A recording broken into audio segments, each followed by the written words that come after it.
आकाशवाणी गोरखपुर से प्रादेशिक समाचार।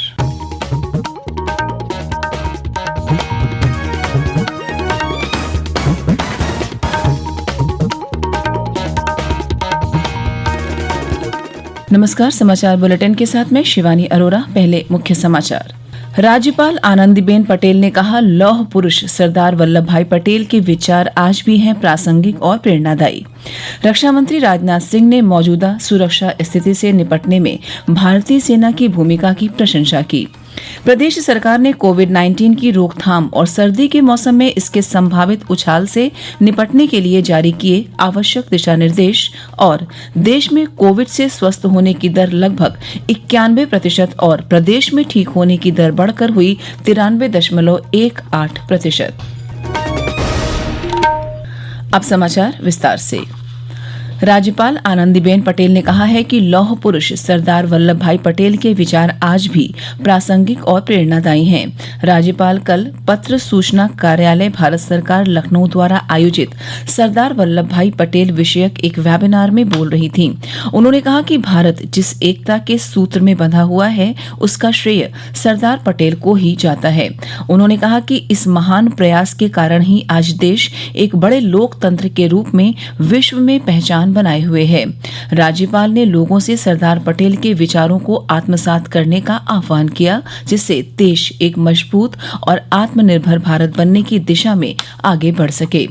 वेबिनार को मेघालय और त्रिपुरा के पूर्व राज्यपाल तथागत राय, वरिष्ठ पत्रकार डॉक्टर वेद प्रताप वैदिक, उपकुलपति प्रोफेसर साकेत कुशवाहा और पीआईबी के अपर महानिदेशक आरपी सरोज सहित अन्य लोगों ने भी संबोधित किया।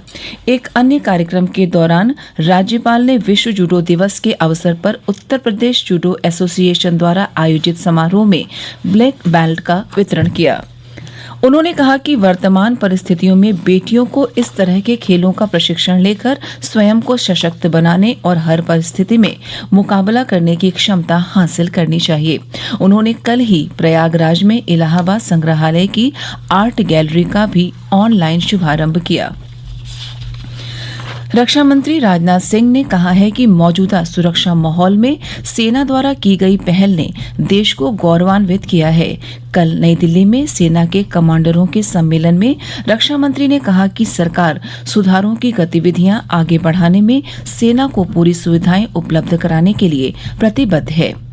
उन्होंने कहा कि इससे सभी क्षेत्रों में सेना को पूरा लाभ उठाने में मदद मिलेगी।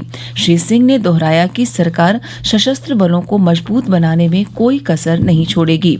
उन्होंने कहा कि भारतीय सेना आजादी के बाद से ही देश की सुरक्षा और संप्रभुता की चुनौतियों से निपटने में सफल रही है। रक्षा मंत्री ने कहा कि सेना ने आतंकवाद, उग्रवाद और बाहरी हमलों के खतरों से निपटने में महत्वपूर्ण भूमिका निभाई है। मुख्यमंत्री योगी आदित्यनाथ ने नीट 2020 की परीक्षा में 100% अंक हासिल कर राष्ट्रीय स्तर पर टॉप करने वाली आकांक्षा सिंह को कल लखनऊ में सम्मानित करते हुए कहा कि आकांक्षा सिंह प्रदेश की सभी बालिकाओं के लिए एक रोल मॉडल हैं और प्रदेश का गौरव हैं। उन्होंने कहा कि आकांक्षा सिंह की सफलता उन परिवारों को संदेश देती है जो बालक और बालिकाओं में भेद करते हैं।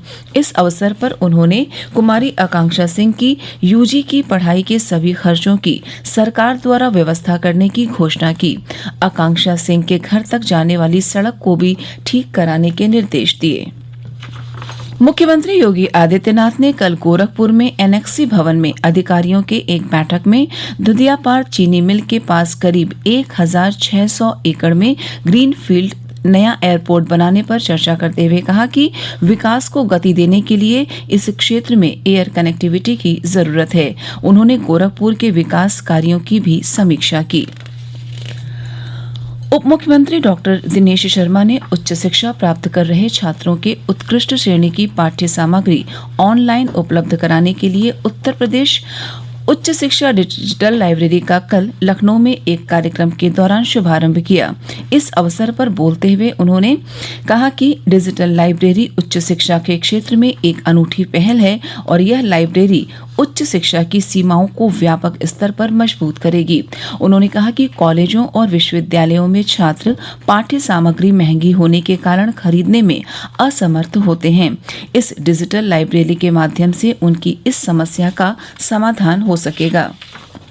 प्रादेशिक समाचार आप आकाशवाणी गोरखपुर से सुन रहे हैं।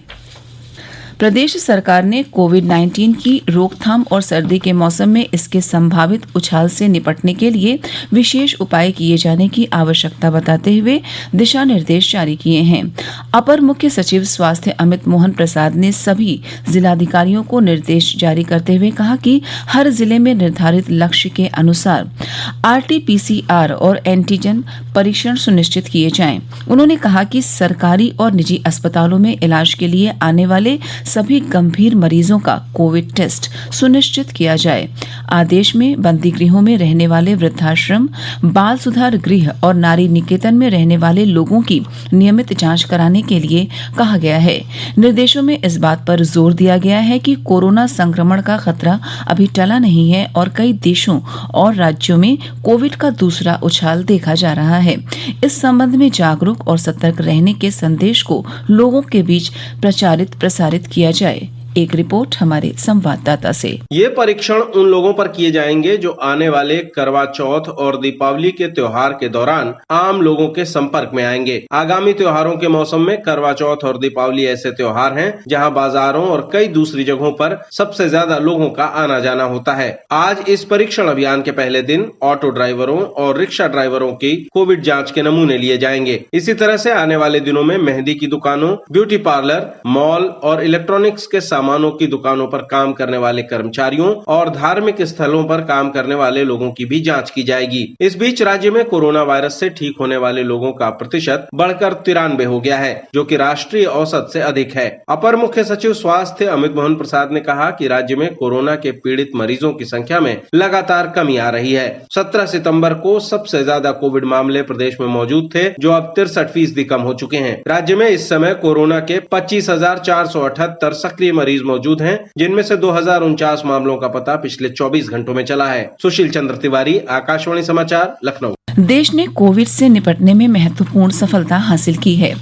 कोविड से स्वस्थ होने की दर 90.85% हो गई है। संक्रमण से मुक्त हुए लोगों की संख्या लगभग 72,60,000 हो गई है। देश में इस रोग से स्वस्थ लोगों की संख्या कोविड मरीजों से करीब 12 गुना ज्यादा हो गई है। उधर प्रदेश में कोरोना संक्रमण में लगातार कमी आ रही है और ठीक होने वालों की संख्या बढ़ रही है।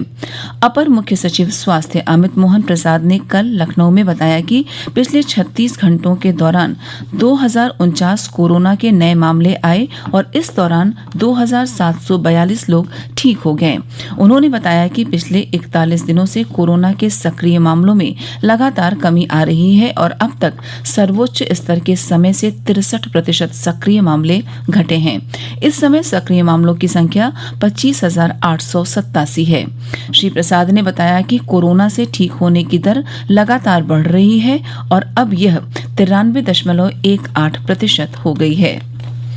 प्रदेश सरकार ने आगामी 31 अक्टूबर को सभी जिलों में महर्षि वाल्मीकि जयंती को वृहद स्तर पर मनाने का निर्णय लिया है और इस संबंध में उपचुनाव वाले जनपदों को छोड़कर सभी जिलाधिकारियों को दिशा निर्देश जारी कर दिए गए हैं।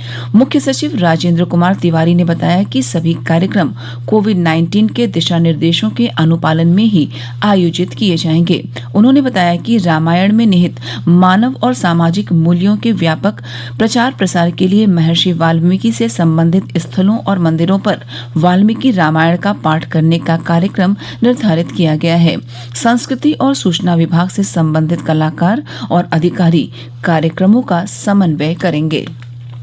और अंत में इस बुलेटिन के मुख्य समाचार एक बार फिर। राज्यपाल आनंदीबेन पटेल ने कहा, लौह पुरुष सरदार वल्लभ भाई पटेल के विचार आज भी हैं प्रासंगिक और प्रेरणादायी। रक्षा मंत्री राजनाथ सिंह ने मौजूदा सुरक्षा स्थिति से निपटने में भारतीय सेना की भूमिका की प्रशंसा की। प्रदेश सरकार ने कोविड-19 की रोकथाम और सर्दी के मौसम में इसके संभावित उछाल से निपटने के लिए जारी किए आवश्यक दिशा निर्देश और देश में कोविड से स्वस्थ होने की दर लगभग 91% और प्रदेश में ठीक होने की दर बढ़कर हुई 93.18%। इसी के साथ प्रादेशिक समाचार समाप्त हुए। नमस्कार।